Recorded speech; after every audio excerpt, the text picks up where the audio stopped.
Unboxing your HP LaserJet or LaserJet Pro printer and connecting it to power. This video is for most HP LaserJet printers. For instructions specific to your printer, go to support.hp.com. Remove all tape and packing materials from around the printer, including the foam sheet and protection film from the scanner, if your printer has one.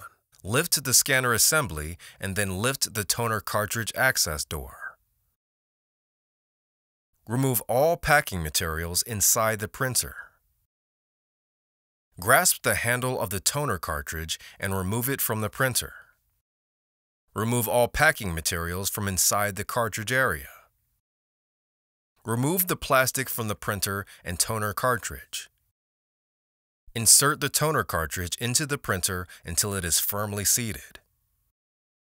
Lower the cartridge access door, then the scanner assembly. Connect the power cord to the printer and a wall outlet, and then turn on the printer.